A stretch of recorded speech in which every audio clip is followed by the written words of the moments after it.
Manipur Irang, MEITEI amadi KUKI MLA gi markta wari sanakhre. Athubada CSO singi mifam kouraklaba yai. KUKI zogi oina separate administration natraga legislature yauba.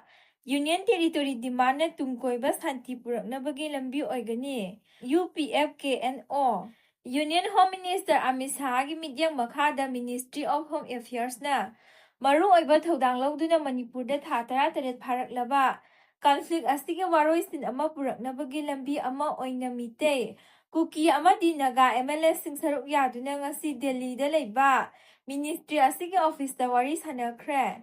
Paugi likhul amagi matung inna Khan Area Market South Delhi da leiba Ministry of Home Affairs ki office ta ngasi numit yungba matungdagi horaga pung 2 sukna wari sanakhi.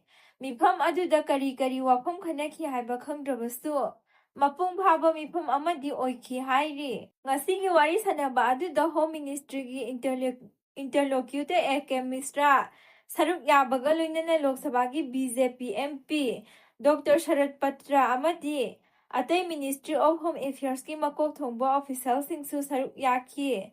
Adumapu Union Home Minister Amit Shah amadi Manipur gi Chief Minister Nongthombam Birendi saruk yakide.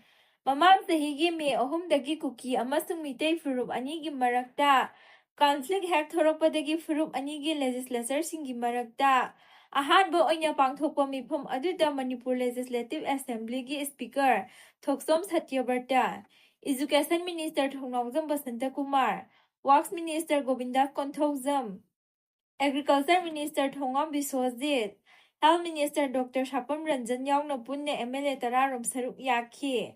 Naga MLA singi marakta Minister Awangbong Nyumai, Maugi MLA Losi Dikho, amasung Ukhrul MLA Ramuiba saruk yakhi. KUKI MLA singi marakta Minister Letpau Haukip, Minister Nemsa Kipgen yauna punna KUKI MLA taruklom saruk yakhi.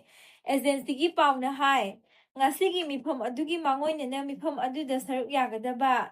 KUKI MLA singna North East Live ta phongdokhibada mifam asida makhoigi oina di separate administration gi demand pukhatkani haina phongdokhi. Adubu mifam aduda demand asi puthoktuna khanakhiba leibra haibadi sabsana khangba ngamdri hairi. Pau asina makha taraduna ahanba oina MEITEI KUKI amasung naga MLA singi oiba mifam amang asi pangthokhraba matung Ministry of Home Affairs na sinduna Manipur gi Civil Society Organization CSO singi oiba mifam amasu athuba matamda Delhi da korakpa yai hairi. Nakal amaromda Ministry of Home Affairs na sinduna MEITEI amasung KUKI MLA gi marakta wari sananaba mifam korakpa aduga mari Lainana ngarang UPFKNO na thadorakpa steron amada mifam asi center government na korakpa na masda KUKI zo MLA sing yaubadi loop asina athingba thamde. Adumapu KUKI zo gi oina separate administration natraga legislature yauba Union Territory amagi demand asina tungkoinabagi santi puraknabagi lambini haibasida astetpa thamli. MEITEI MLA singa punna phaminaduna wari sanabada hairiba demand asi natana atopa demand da wari saba yaroi hairi.